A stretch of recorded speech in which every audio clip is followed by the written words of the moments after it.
And welcome back to Commerce Dictionary. Hope you all are doing great.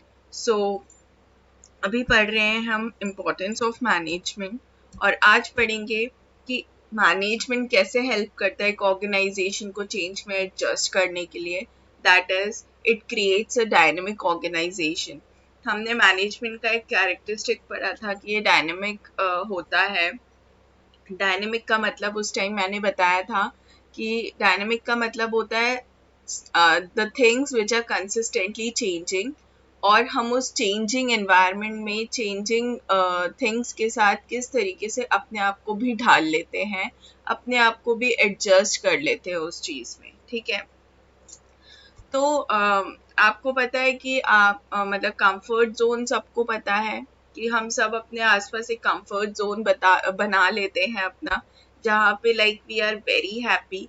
हमें उससे निकलना थोड़ा मुश्किल लगता है क्योंकि हमें लगता है कि यार हम अभी सब कुछ ठीक तो चल रहा है, हम जहाँ हैं सब कुछ ठीक है, इट्स ओके, हमें क्या ज़रूरत है ना.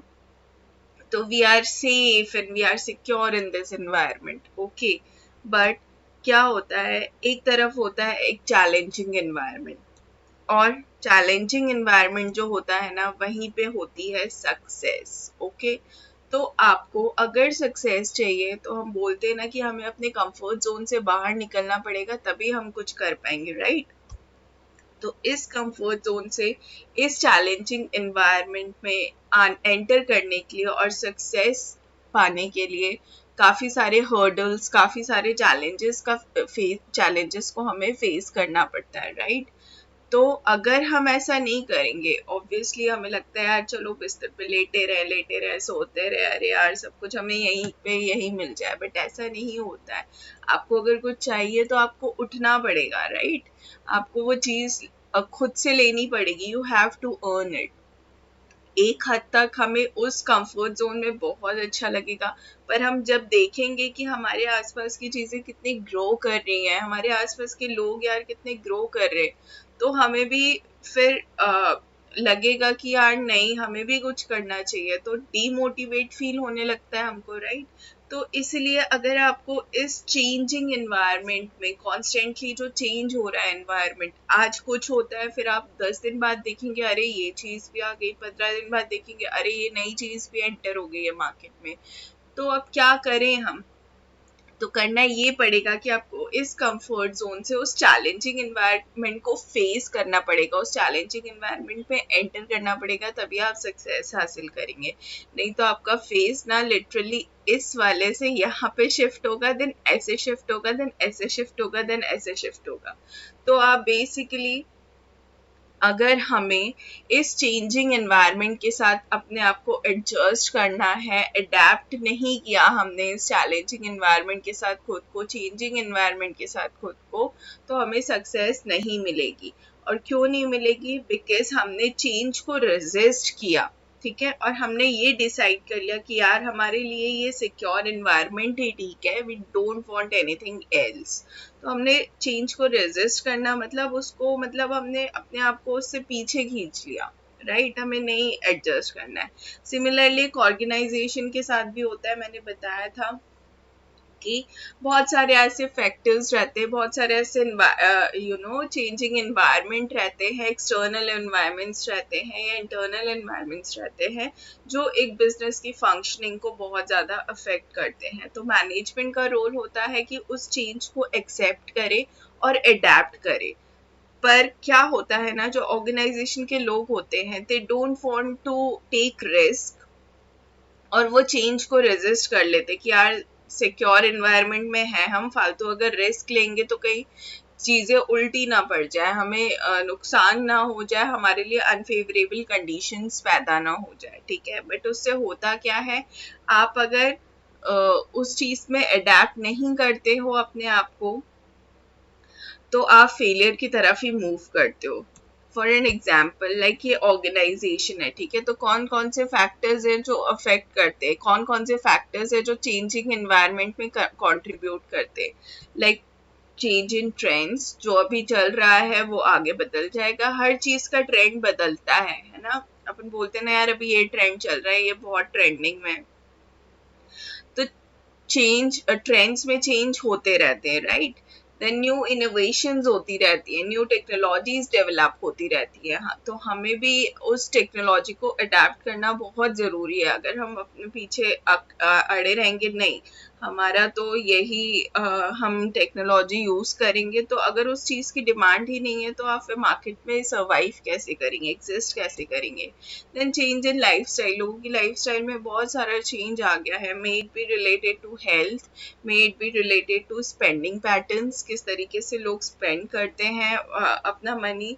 मे it be related to the saving patterns, किस तरीके से आजकल वो सेव कर रहे हैं, इन्वेस्टमेंट्स कर रहे हैं। तो उनकी लाइफस्टाइल, लोगों की लाइफस्टाइल में बहुत चेंज आया है, तो वो उनकी नीड्स को भी चेंज करता है, ठीक है। कल को उनकी ज़रूरत बहुत मिनिमल होती थी, बट आज सब कुछ इतना बदल रहा है, दुनिया इतनी एडवांस होती जा रही है, तो उनको अपना लाइफस्टाइल भी उसी हिसाब से चेंज करना पड़ रहा है। Then change in working styles, पहले ऑन पेपर सब कुछ होता था और मतलब पेपर बेस्ड फंक्शनिंग रहती थी ऑर्गेनाइजेशंस में। फिर मतलब वो सुप्रीम अथॉरिटी वाला मैनेजमेंट रहा करता था, बट आजकल क्या हो गया, डिसेंट्रलाइजेशन हो गया है। आप सबको मौका देते हो, कोई भी लोअर लेवल का एम्प्लॉई है उसको भी उतना ही मौका मिलेगा, टॉप मैनेजमेंट भी उतना ही इक्वल होता है।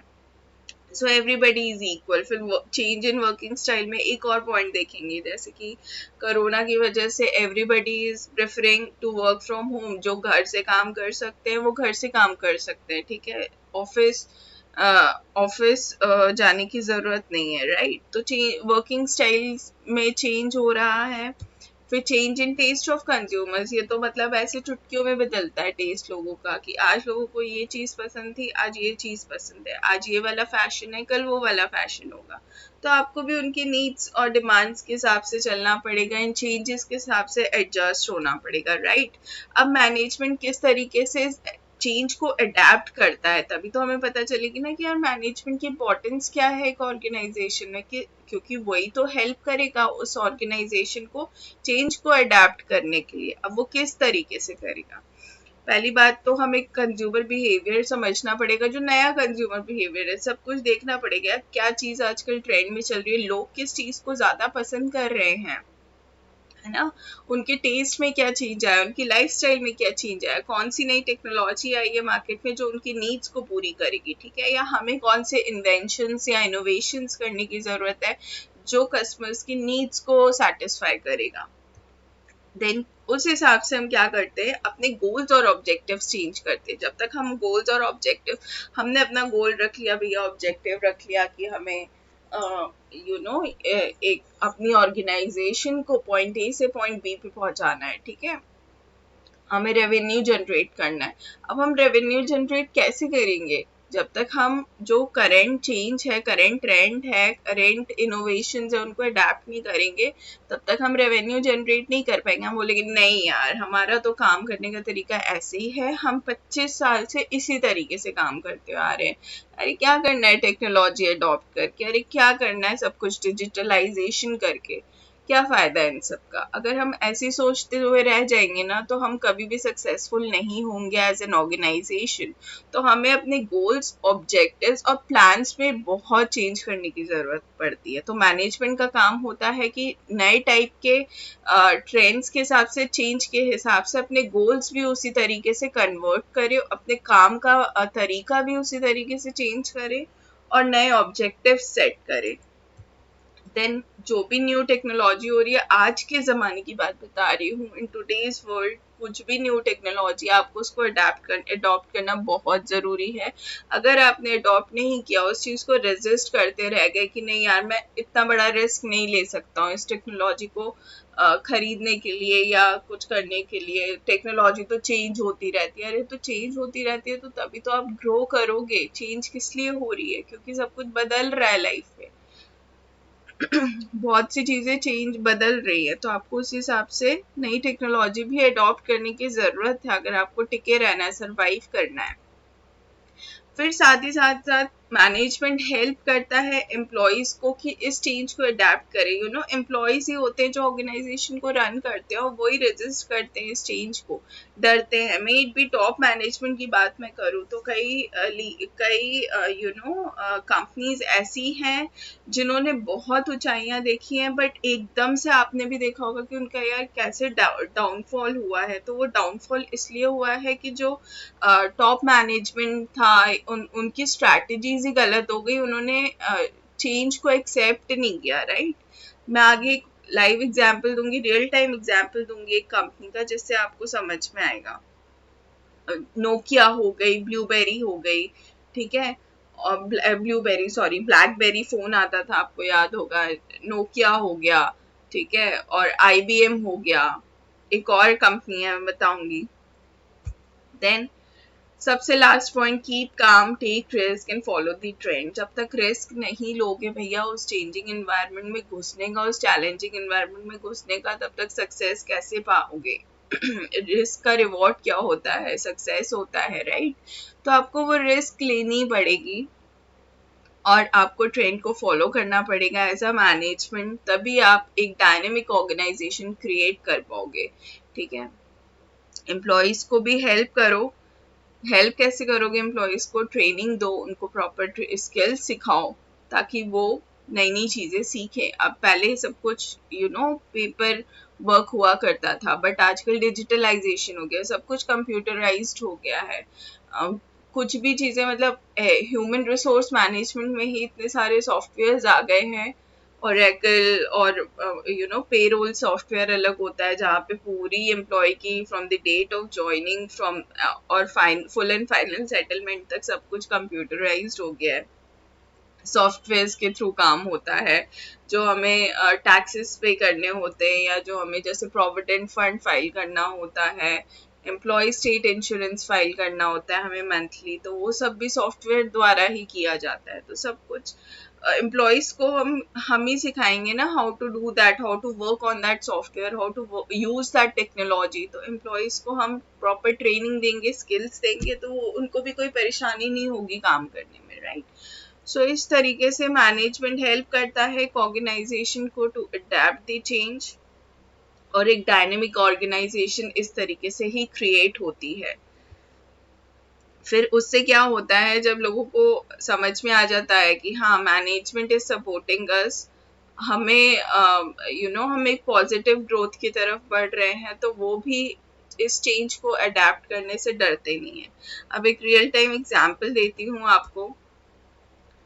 ये पता है आपको, याद है कौन है ये याहू हुआ करता था, सर्च इंजन था, ठीक है। बट इन्होंने क्या फोकस किया, इन्होंने ऑनलाइन एडवर्टाइजिंग मार्केट पे ज्यादा फोकस कर लिया। इनको बहुत सारे एड्स मिलने लगे, सब कुछ मिलने लगा। तो इन्होंने क्या कर दिया कि यार मतलब इम्पोर्टेंस ऑफ सर्च को बहुत ज्यादा अंडर वैल्यू कर लिया, ठीक है। और इन्होंने सोचा यार हम मीडिया की तरफ बढ़ेंगे, ये सर्चिंग वर्चिंग लोग ज्यादा नहीं करते। उनको समझने में गलती हो गई कि यार यही आगे आने वाला ट्रेंड है, आजकल कौन सी चीज नहीं है जो तुम गूगल पे नहीं ढूंढते हो, ठीक है। सो ये इन्होंने अंडर वैल्यू कर लिया इम्पोर्टेंस ऑफ सर्च। फिर सेकंड डिसीजन क्या लिया इन्होंने, मतलब कस्टमर के ट्रेंड्स को निग्लेक्ट कर लिया। उस टाइम पता था यार लोगों को, ये नई नई क्यूरोसिटी होती थी, अब शुरू ही कर दिए थे सबने अपने प्रोजेक्ट्स बनाने, बहुत सर्चिंग होती थी, सब इतना ज्यादा सर्चिंग होती थी, फिर भी इनको पता नहीं किस तरीके से समझ नहीं आया कि यार कंज्यूमर का ट्रेंड क्या है, किस तरीके से हमें यूजर एक्सपीरियंस को इम्प्रूव करना है। गूगल आया फिर, ठीक है, गूगल का ज्यादा अच्छे सर्चिंग एक्सपीरियंस लगा लोगों को, तो लोग उसकी तरफ मूव होने लगे। देन फिर इन्होंने इतनी सारी अपॉर्चुनिटीज भी मिस की हैं। लाइक फॉर एन एग्जांपल 2002 में ऑलमोस्ट इनकी डील हो गई थी टू बाय गूगल, बट जो CEO था याहू का, उन्होंने डील मना कर दी, क्योंकि उनको लगा यार इतने सारे पैसे इस प्रोजेक्ट में इन्वेस्ट करके हमें कुछ नहीं मिलने वाला है, ठीक है। तो उन्होंने रिस्क लेना नहीं जरूरी समझा।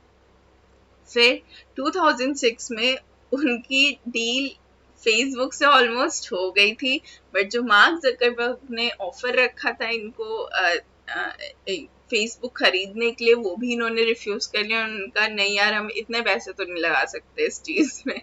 तो उनसे समझने में गलती हो गई, फोरकास्ट करने में गलती हो गई, प्लानिंग में गलती हो गई, due to poor management, due to poor leadership style, due to poor forecast techniques.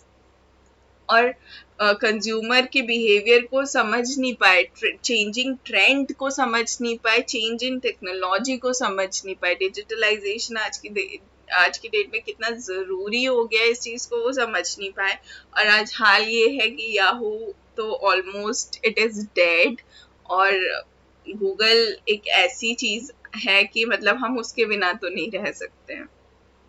तो इस तरीके से मतलब अगर ये फ्यू एडिशनल रिस्क ली जाती है ना, if the company had taken a few additional risk, maybe we would all be yahooing right now instead of googling. अगर ये गूगल को खरीद लेता ना, ये फेसबुक को खरीद लेता, तो सोचिए आज ये कहाँ से कहाँ होती कंपनी, बट अभी कहाँ से कहाँ है। तो वही होता है कि जो चीज़ उस टाइम पे चल रही है, आप अपने पुअर मैनेजमेंट, अगर आपका पुअर है, आपकी प्लानिंग स्किल्स अच्छी नहीं है, फोरकास्टिंग स्किल्स अच्छी नहीं है, आप एनवायरनमेंट को समझ नहीं पा रहे हो प्रॉपरली, आप रिस्क लेना नहीं चाहते हो, तो यही होता है आपका डाउनफॉल। आज की डेट में होते हुए देर नहीं लगेगी। ठीक है, आप दूसरी कंपनी को अपॉर्चुनिटी दे देते हो वो चीज़, मतलब वो करेंट ट्रेंड को ग्रैब करने की। तो बहुत ज़रूरी है कि मैनेजमेंट किस तरीके से अपना प्रॉपर प्लानिंग की जाए, प्रॉपर सारी चीज़ें देखी जाए, ताकि एक डायनेमिक ऑर्गेनाइजेशन क्रिएट हो सके। So thanks for watching this tutorial. If you really like it, give it a thumbs up और शेयर कीजिए विद योर फ्रेंड्स।